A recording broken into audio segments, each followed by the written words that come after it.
This is an exclusive of a podcast I did early on today, so stay tuned for it. You know, living with you, it hasn't been easy. People see me, but they think of you. Now with all this going on, this is going to be worse than ever. It don't have to be. No, sure it does. Why? You got a lot going on, kid. Well, my last name? That's the reason I got a decent job. That's the reason why people deal with me in the first place. Now I start to get a little ahead. I start to get a little something for myself, and this happens. Now I'm asking you as a favor not to go through with this, okay? This is only going to end up bad for you, and it's going to end up bad for me. You think I'm hurting you? Yeah, in a way you are. That's the last thing I ever wanted to do. I know that's not what you want to do, but that's just the way that it is. Don't you care what people think? Doesn't it bother you that people are making you out to be a joke and that I'm going to be included in that? Do you think that's right? Do you?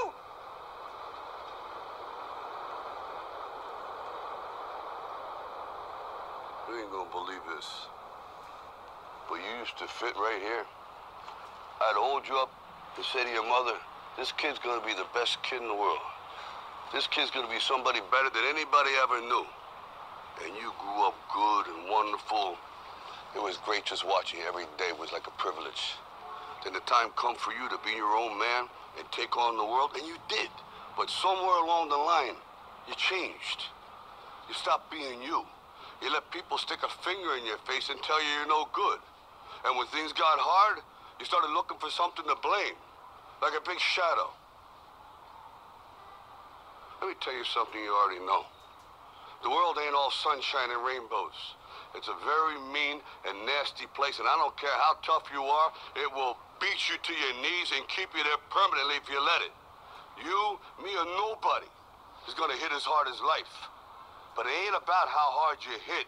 It's about how hard you can get hit and keep moving forward. How much you can take and keep moving forward. That's how winning is done.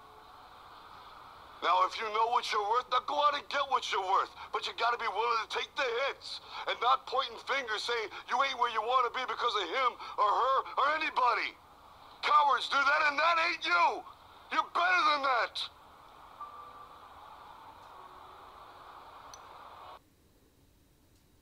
And now, onto the podcast. I just felt that speech was very much, worth putting on with this little debate. Anyway, here we go, guys. Here's the debate. Yo, what up, peoples? What's your take on last night? Is AJ the Terminator? Or is that, 20, that 20 knockouts from 20 fights, are they about to go? Is that going to be a thing of the past? Or was it just, Parker was smooth, he did a lot of... For me, Parker did a lot of shoulder movement. He was very elusive with the way he moved his shoulders. He didn't really move his head well when I combined that with his shoulder movement, his footwork. So even though he was doing all the correct movements, his head was still a sitting target to be hit. And all the way through that fight, I was thinking, it's just a matter of time before he actually gets caught. And when he did, Parker took his best shots. So you got to remember there, when we're looking at the knockouts and that of Anthony Joshua, the only one that I really look at and say was a really, really good knockout was the knockout of Dylan White, because that was a really good knockout. For me, Klitschko was old. He got up off the ground, If that was a prime Tyson versus Klitschko would have never got up from the first knockdown. So when I look at that, I'm just thinking he starts fighting the likes of who next? Deontay Wilder's never been down, as far as I'm aware, in the professional ring. I know he's been down in the amateurs, I think, but I don't think he's been down in the professional ranks. So, what does he do when that power evades him? A bit like Mike Tyson, but Mike Tyson was a lot better, seasoned boxer for me than Anthony Joshua. So Mike Tyson was better seasoned, more powerful, more hungry fighter, especially in his younger days. So he looks very. I've always said this about Anthony Joshua, and this isn't calling Anthony Joshua, but he's far too flat on his feet. He's too robotic. Reminds me of a Frank Bruno. I think whoever he fights next, whether that's Wilder, I mean, who else is he out there? Let's be honest. He wants Tyson Fury. He wants Tyson Fury next. So that shows lack of confidence. Then he mentions Wilder's name after that. I mean, you got to remember, what we're hearing at the moment is two different stories from two different fighters and two different camps. It's easy, Eddie Hearn talking, you know, we've made the phone calls, you know, Wilder doesn't want it, we want Wilder next, we want to bring him to Wembley or Cardiff.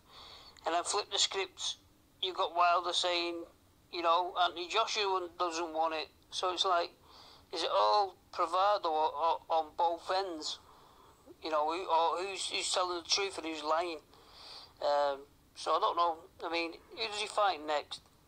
That's what you got to think, and you got to think when he's going to fight. Is he going to have a bit of a break from that?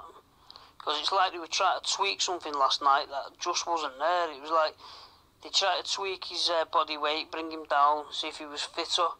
He looked fitter, but he didn't really do much, guys. He didn't throw he didn't throw more punches. You know, he didn't step on the gas. So I don't know what they're trying to do with him. But I know what Eddie Hearn's trying to do with Dylan White. And that is, you know, feed him to the sharks and basically be his clinical testing, his little mouse. It's as simple as that, really. That's where I see it. I tell you what, that Povetkin, yeah, I think he's still got something to add here, guys. Don't rule Povetkin out. Yeah, he's a short dude, and yeah, he got caught by David Price, but David Price is a banger. David Price was known for knocking people out. And then you might say, well, he knocked a chinny boxer out, but no one's knocked David Price out like that. Stone cold on his feet, and then concussively nearly killed the guy. And I just thank God he got back up on his feet. And if that weren't for his hard work and conditioning, David Price, we could be talking about, you know, fatality in the ring. And that's not what we want to be talking about. And I remember Augie Sanchez getting his licence taken off him because, you know, he got stretchered out the ring once Prince Nazim knocked him out.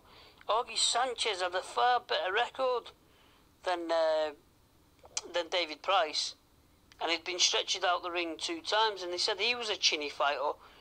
But when you look at fighters that need to be saved, you're talking David Price needs to be saved from his own stupidity. There's more to life than boxing, like, you know, Tony Bellew said. Then you've got to look at Amir Khan. He needs saving. But with the money that's flying about, I guess there's ways around it.